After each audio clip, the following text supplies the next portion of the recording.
नमस्कार। एक और बार फिर से आप लोगों से मिलने में बहुत खुशी है। एक परमेश्वर के धर्मशास्त्र से एक वचन मैं आपको पढ़ के सुनाता हूं और फिर मैं आगे बढ़ाता हूं। सुनिए, परमेश्वर का वचन कहता है, इसलिए जो उसके द्वारा परमेश्वर के पास आते हैं वह उनका पूरा पूरा उद्धार कर सकता है। दूसरा एक अनुवाद में लिखा है कि जो कोई यीशु मसीह के द्वारा परमेश्वर के पास पहुंचते हैं उन्हें वो सर्वदा के लिए उद्धार देने में सामर्थ्य है, वो जीवित है। ये वचन बहुत महत्वपूर्ण वचन है। इसका पीछे एक घटना है, मैं बताता हूं।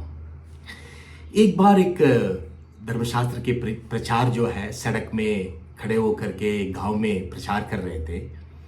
तो उस समय एक इस पद से एक शब्द जो है पूरा पूरा उद्धार करने में वो सामर्थ्य है, सर्वदा के लिए वो उद्धार परमेश्वर देता है। इस बात को लेकर के उन्होंने बताया कि अगर कोई भी इतने गंदी अवस्था में कोई क्यों ना हो, उसको भी परमेश्वर निकाल करके, अपनी गंदी अवस्था से निकाल करके उन्हें श्रेष्ठ जगह पर रख सकता है, उन्हें उद्धार दे सकता है। ये बार बार उन्होंने दोहराया था और उसने कहा कि जो घटना जो प्रभु यीशु मसीह इस संसार में आने के समय में उनको जब क्रूस पर चढ़ाए थे, उसके साथ में एक कुकर्मी को भी उनके साथ सूली पर चढ़ाया था। उसमें से एक व्यक्ति ने अपना मन फिराया, मन फिर करके प्रभु यीशु मसीह को ग्रहण किया।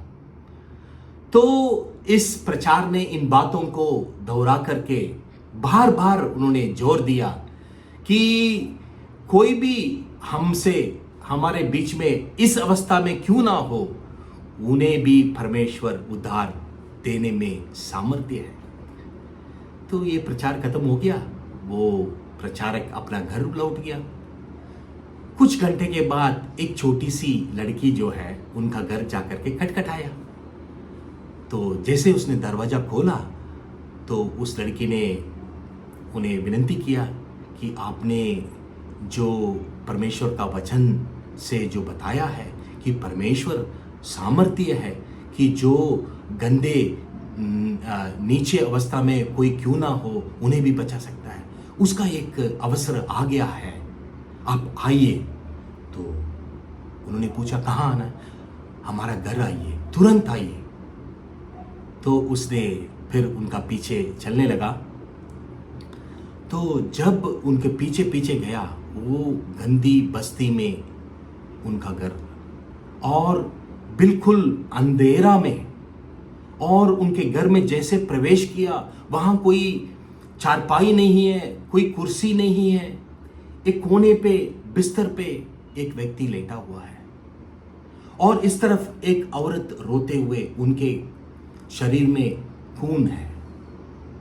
तो ये लड़की ने कहा, ये मेरे पिताजी हैं, वो बहुत अच्छे हैं जब वो दारू पीते नहीं हैं, वो दारू पीने के बाद सबको मारते हैं, क्या परमेश्वर इन्हें बचा सकता है? तो जैसे ये प्रचारक उनसे बातचीत करने लगा और उन्होंने, उनके मन में ये समझ में आया कि हे प्रभु, ये मुझसे नहीं होगा, केवल तू सामर्थ्य है। तो उनके साथ उन्होंने वहीं घुटने टेक करके प्रार्थना में लगे। उस समय उसने प्रार्थना किया कि तू सच में सामर्थ्य है, इन्हें बचा ले। और ये प्रार्थना करके बड़ी बोझ के साथ ये प्रचारक अपना घर लौट गया। लेकिन बात वहां खत्म नहीं हुआ है। अगले दिन ये लड़की अपने पिता के साथ पूरी तरह बदला हुआ एक व्यक्ति के साथ इनके पास आया। तो उन्होंने कहा कल रात को जो हुआ है, मेरे जीवन का बड़ा परिवर्तन हुआ है कि मैंने अपना पापों से मन फिराया है और परमेश्वर से मैं विश्वास किया है। मैं बिल्कुल इसमें विश्वास किया है कि सचमुच में मेरे जैसे व्यक्ति को अगर मेरे पापों से प्रभु बचा सकता है, सचमुच में वो सामर्थ्य है। प्रियो भाई और बहनों, हमारा प्रभु यीशु मसीह पापियों को बचाने के लिए इस संसार में आए, अपना जीवन प्राण हमारे लिए उस क्रूस पर दे दिया, ताकि जो कोई उस पर विश्वास करे वो नाश ना हो परंतु अनंत जीवन पाए। आइए हम उस पर विश्वास करें, हम अनंत नरक से बच जाएं, अनंत जीवन में प्रवेश करें। प्रभु के नाम की महिमा हो। धन्यवाद। अगर आप अधिक जानना चाहते हैं या प्रार्थना के लिए अपना बोझ बांटना चाहते हैं तो दिए गए फोन नंबर एवं ईमेल आईडी पर संपर्क करें।